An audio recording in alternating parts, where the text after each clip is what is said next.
Hello, everyone, and welcome to the latest with Amanda.ie. I am joined today by Sinead McKinley, who is the North Belfast Advice Partnership Coordinator. And Sinead runs the North Belfast Foodbank and partners with the People's Kitchen up in Farset International. So thank you for joining me today, Sinead. Oh, thank you very much for inviting us along. It's great. I'm sure you're flat out. Every time I speak to you, you're rushing to do something else. It seems as if there's an insane need for the services that you're providing at the moment. How's everything going?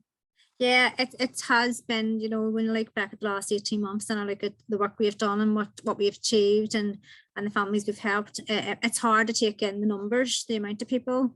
I think we're probably in the 40,000 food parcels at this stage and probably about 55,000 top meals that we have delivered to people in North Belfast. And when you take stock of that number and think, oh my God, that's a serious workload and so many people who come in to help us to do that. But it just shows the level of need. And I think it shows how the pandemic and COVID has really impacted on families who were already struggling. And I think that's the thing we need to always remember here is that COVID in many ways just highlighted what was already out there. It just brought that, it just made it, that bit harder, that bit more of a struggle. And I suppose maybe it brought the issue of poverty out and people were more able to ask for help. But, the need out there is serious and it's not going away. And my main bread and butter is advice and benefits, and we have 5 centres in North Belfast, and our advisors are flat to the mat trying to help people get their benefits, get their debt solutions in place,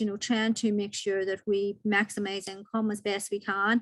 But it's hard, Amanda. We're looking at the moment at universal credit cuts, we're looking at furlough ending and benefits, our social security system. It's so, there's not an awful lot of money there. There's been so many welfare reform cuts in the last 5 years that have impacted on families and low income earners. This really has been such a tough year for families. It really, and individuals. It's just, it's heartbreaking when you go out and you see families and you're bringing out food. It's such a basic thing that we all just rely on. I think that there is a sort of an idea that people have of the type of people that are accessing food banks. But, every time I speak to you, you tell me it's right away from newborn babies all the way through the different age groups, right up to people towards the end of their lives, pension age and older. Like, is that something that you're seeing continuing, or is there any sort of demographics that are starting to contact you more for support, maybe people that you haven't seen before?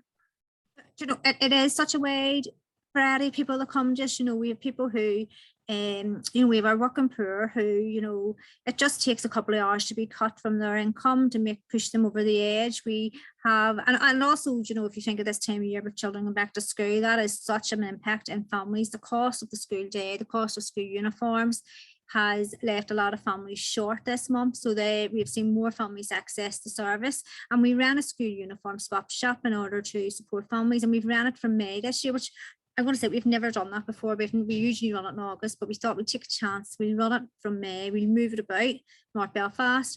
And we've had something like 400 families access the school uniform swap shop, and they still keep coming to us. And it's people from all different backgrounds. It's people who are out working. It's people who are on benefits. It's our ethnic minorities and asylum seekers who have no access to public funds.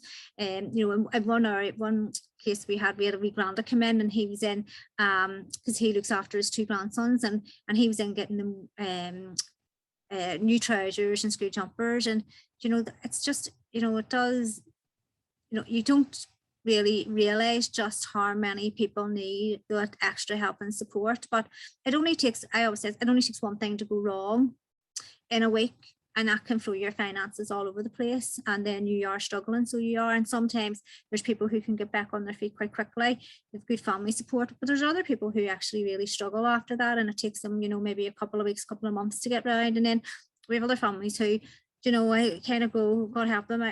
They're just always going to be struggling, and that's just the nature of the life they have, because there's maybe so many other complex issues going on as well. So how do people get in touch with you then? Like, is it referrals, or is it people just presenting themselves? I know it can be difficult sometimes for people to make that first phone call to ask for help, but how are people doing that? How are they getting in touch with you?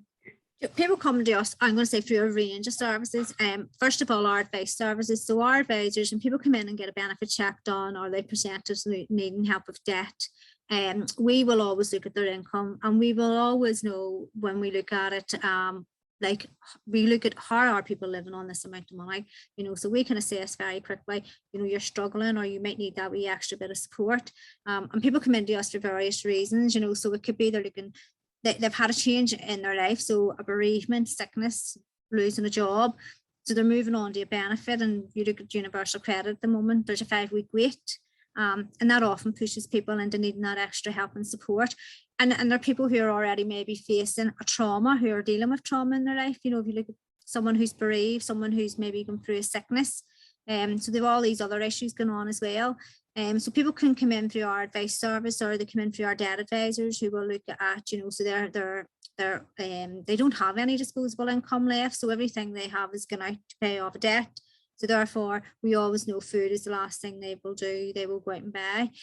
But we also have a brilliant network of community organisations and from the voluntary sector in North Belfast that we work with on a daily basis, like the Sure Start, and even our schools and colleges, and different groups who will refer into us, ask for some crisis intervention, but tag in with that a benefit check as well. So it's not just that people are getting a food parcel, because that's not the answer, but we want to make sure people get a benefit check. We want to look at how we can maximise income and give them other options to improve their lives. So there's many ways you can come to us, so contact our advice centres, or if you are being supported by another organisation, you just need to mention it to your worker there, and they'll get in contact with us right away. And whenever we're discussing this topic, the buzzwords of food poverty, fuel poverty come up. I've noticed a new one recently, food insecurity, and to me it's all under the banner of poverty, isn't it? It's all under not having enough money to meet your basic needs, because families are needing assistance with not only with clothing, but with food, with toiletries, with energy and that sort of thing. Do you think that people are aware of how much an issue this is for so many families? No, I don't think people did. And it's funny, as an advice worker, and obviously we've had our food bank for about 8 years because of welfare reform changes. But I always say to people, when you're not looking for poverty, you won't see it.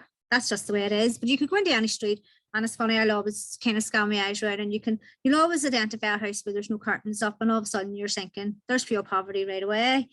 So if you're not looking for it, you'll never see it. And I think, yes, we're getting into having conversations around different types of poverty. When poverty is poverty, if you can't afford food, you'll not be able to pay for your gas and electric. You're going to have issues with Wi-Fi, which is now, I'm going to say, just a utility bill like gas and electric. We need Wi-Fi to survive. We know that for education purposes as well. So they're all connected. One does not sit on its own. They all are interlinked, and it just compounds itself for people.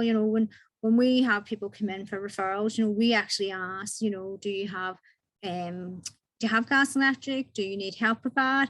We ask about, if they have children at school, we ask what support they might need there. So we're always looking to make sure we have a holistic approach to it. And it's just, I think at the moment, poverty it's so hard. It's so hard on children, and it's, when you go out to people's homes and you go in and you see children and they're so happy to see us come with a food parcel, and it's so bittersweet, it's such a lovely welcome you get from them, but at the same time you're like, that's not the way life should be, and it definitely isn't the way we should be living now. That's not how society should be here. And what difference has the pandemic made, or what has it unearthed? Because it's not as if poverty just appeared because there was a pandemic. It's perhaps just exaggerated it, and because of job losses and lockdown and all the rest of that more people have required assistance. What have your observations been over the last year and a half that we've been living in this really sort of turbulent, strange time? I think what the pandemic has done has just really highlighted the real need out there in our communities. And it's always been there. We know it's always been there. Our services have been around. I'm doing advice 20 years, so I know poverty's there. We see it every day when we go into people's homes. But I think the pandemic has shown just the fine line that people are living by. So that losing your job. Last year when we went into lockdown, we had people phoning us right away. Once that announcement was made saying, I've just been paid off. and they've had no rights, no terms and conditions, nothing. That is it. Your money is stopped today, and now you have to go on to a new benefit. And that just shows you how, you know, it's people live so close to the edge. And on the other extreme, we also have people who we would probably think are fairly affluent, and yet they've been so affected by it as well, because, you know, they've had a cut in income as well. You know, you don't see all of that. Sometimes you think when you go to a house and it looks very grand and fancy and there's a car at the front door, you don't see what actually is going on behind the doors. And I suppose I always say to people, you know, your income's always relevant to your outgoings. That's the bottom line. You know, when we can have someone who's living on a very low income, but they and someone who has a far higher income, maybe two parents out working and stuff like that. But if they're paying a mortgage and they're paying childcare and they're paying cars and they're paying travel, you know, their disposable income can be exactly the same as someone who's living on a low income. I think it's about, now we need to look at poverty in a different way. We need to look at, you know, it is about, you know, how you make ends meet at the end of every week, how you put the basics on the table. But I think sometimes we get kind of caught up in, it's about, you know, you're always looking for the poor person, and actually sometimes it's not the poor person. Blame is another thing as well. People trying to blame. You know, and you kind of, I think the pandemic has just showed us how so many people just live so close to the edge, and they're balancing their finances, and once something goes, you know, that's it. And it's a hard call for a lot of people. Like this has been such a hard time. And I think the thing about you know, people's mental health as well. And this is the thing about people who are in debt, which, you know, debt leads to poverty. This is the way it is, because you're always trying to pay it off. You're never getting ahead of yourself unless you come in and get a debt solution. That really impacts on people's emotional health and well-being and causes a lot of stress. So it does. So, you know, it's more complex, I think, than people think at times. That's what I was just going to ask you about, Sinead. What toll are you seeing this taking on people? You know, whenever people are presenting to you and you're talking to them, like, what difference is all of this making to their lives? Like the negative impact, and then also the response to the support they're getting. Do you know what? Like last week, we were out with two mummies, but it was so funny because and obviously North Belfast with divides and stuff, these mummies were living on two different areas, and was orange and green, but actually very just the same. It was just the same issues. You know, it was you know, there was issues around where they were living, their housing conditions, lack of family support, and you know, just despair, like real despair, and also fear, a real fear that people will know I'm poor, people will know I need to get help. And that's not the way it should be. You know, I think of you back in a way, I was thinking, you know, you think about when my grandparents they talked about a sense of neighborhood and community, and people used to, you know, always give their leftovers to next door or whoever needed it. And actually now people are more afraid of that, because they're afraid of what will people think of us. And actually that's not what it's about. What it's about is about making sure people in our communities have the support they need. And that families can actually provide what they need. It doesn't matter where it comes from, in a sense, as long as they have it. But it's real. You know, one girl was so afraid that we would turn up with a food parcel. She actually thought someone would come and take her children away. And that's so sad that someone would think, for asking for help, that was going to happen. That's not the case. So, yeah, and then when you get there and you bring stuff down, and the relief, like, you know, last week, you know, we had a girl crying. She was just so happy that someone came, and they came today when she asked for it, and she had food that night for her two girls. Like it's unbelievable what, you know, bringing a parcel down the difference that can make. And, you know, you can actually see sometimes when you get to the door, you can see the relief on relief on people's faces that you've arrived and you're there. And one of the things we always do, we always have big mad discussions around this in our food bank, is we buy Tesco bags. And but it's really funny, because about 3 or 4 weeks ago we went out to a family, and the kids all come out and they were all cheering the Tesco mums there. But what I was really pleasing and nice about it was that they didn't know we were a food bank. They didn't know mum had phoned to get a food parcel, and I was kind of like relieved at that was, you know, something we had kind of sheltered them from, and protected mum from, because those are the things that are very sensitive in households. So there are other things you have to be very aware of as well, is around, you know, you know, how you're going to be perceived, how you know, people worry about all of these things, you know. And what can you see coming down the line? Like, you're obviously, you know, looking at this every day, and you know, we're sort of towards the end of the pandemic in this part of the world, but we're still in the thick of it. I think it's going to be a difficult sort of few months ahead. What are you sort of planning for, building for in the next number of months?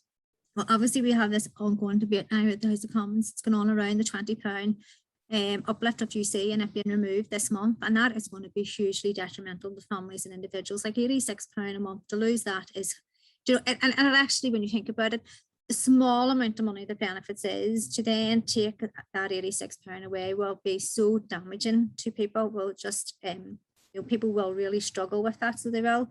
The other thing is, now we have a hike in energy prices. We can see the cost of food going up. So all of these will be, they'll just really push more families into poverty, more individuals into poverty. And that's going to be really hard then to, you know, when I look at the level of support that we're providing at the moment, I'm kind of worried that will we be able to support everybody that needs help? And you're always worried that you're missing out on people as well, you know, that you're not actually getting the people who really need it. And, you know, and in the middle of all this, we have asylum seekers and our ethnic minorities community who may have no right to public funds, and they are struggling as well. And it's about making sure that we protect them and include them in everything we do. So you can see that, you know, the work is still out there and there's still a lot to be done. You also, every year I speak to you, you seem to be preparing for Christmas months earlier than the year before. That's something obviously that you know, is already playing on everybody's minds. I know you're not supposed to mention the Christmas word because it's still only September, but that is something that everybody's thinking about, and it must have a big impact whenever you're in such difficult sort of trying circumstances. Yeah, and I mean, like, you know, we are always saying to our families when we're out, we do lots of budgeting and money management programs, and we're always saying plan ahead, you know, try and, you know, Christmas is coming up, make sure you start early and stuff like that. But for some families, that income's just never there. Yeah. So September is always when I start my Christmas sort of thinking about Christmas and starting to plan and prepare for it. And obviously last year, I mean, we were at the SSE Arena and we had about 3,500 parcels put out. And this year, you know what, you just don't know what we're facing. I mean, that's the thing about it. And, you know, we don't know what the fallout of COVID is going to be. We don't know at the end of furlough who's going to return to work. And we don't know if people who are returning to work are going to be on their set hours. Are they going to be reduced? And, you know, there's all these other things that are going on that will impact on income, you know. And if you look at even just our hospitality sector and how it's had to cope with social distancing within restaurants and all of those changes, that impacts on what they need in terms of staffing levels, and that impacts on people's that's your daily income. And, you know, so all of those things suppose we take into account now going forward, and then we plan to see, you know, what the need is. If you could wave a magic wand, create a bullet list of things that the governments need to do or decision makers need to do to fix all of these issues, what would your solutions be? You know, we need a new social security system. When you compare, you know, our social security system to other countries in Europe, we are the poor relation. You know, when you look at what, even in the south, I mean, you look, they were paying like €350 on furlough compared to what people were getting, you know, some people were getting here. You know, it's just, we need to really think about giving people an income that will support them to have a quality of life. And that's so important. It's so important for children. It's so important that, you know, we break the cycle. For many of us, we see the cycle of poverty from one generation to the next, and we want to break that cycle. And we know that a cash first approach to that is the best way, and it's also a more dignified way. I will say this, I mean, and I have a food bank, there's nothing dignified about going to someone's house with a food parcel. There's nothing dignified about me picking someone's food for them.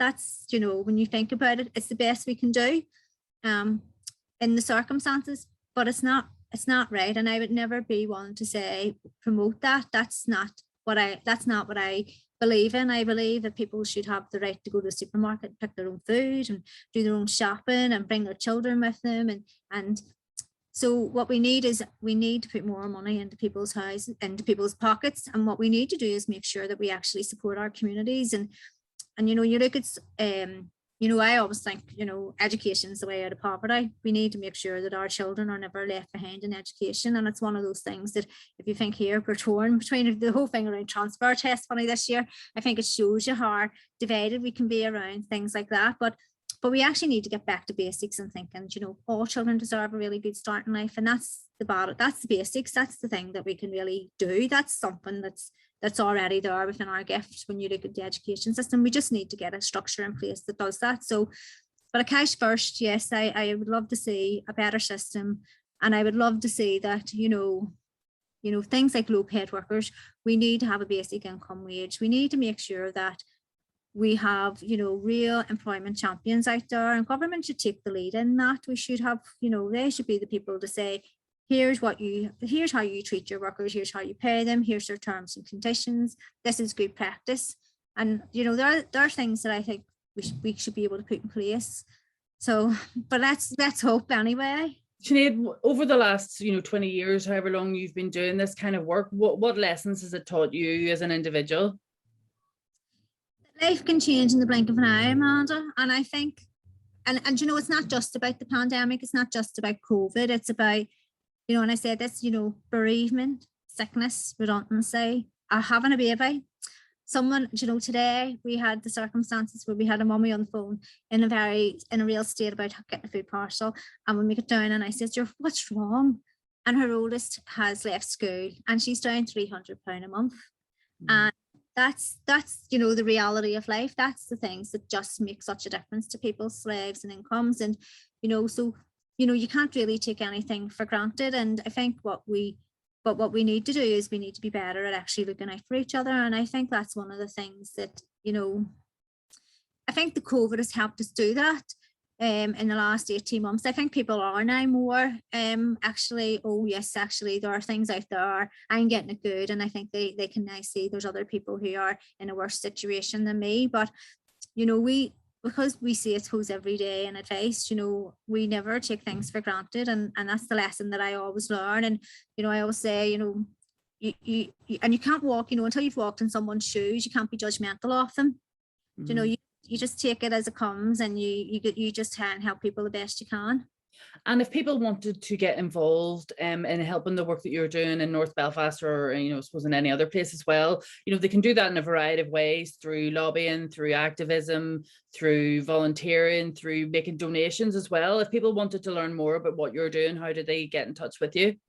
Yeah, I mean, they can get in touch with us through, I'm going to say they can email us, they can phone into any of our advice centres around getting in touch. I mean, in terms of our advice stuff, we run a volunteer programme every year, which is about, you know, training people up to be advice workers in the community, which is a great skill to have. And it's a great that, you know, we have people there who are willing to help and support others. And but in terms of the food bank, we're always looking for volunteers, and we're partnered here with the People's Kitchen, and they're always looking for volunteers as well. So, you know, as much as I'm here every day doing the food bank, then they're out on the streets at night helping homeless, doing outreach support, and then providing a weekend service as well. So there is so much that goes on. So people can either contact, you know, People's Kitchen Facebook page if they want to get involved, but they can also contact us through any of our advice centres.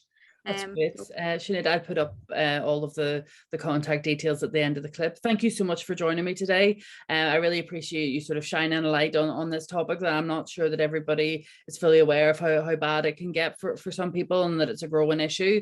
So once again, thank you for the work that you're doing, and I'll speak to you again soon. Oh, thank you, Amanda. That's lovely.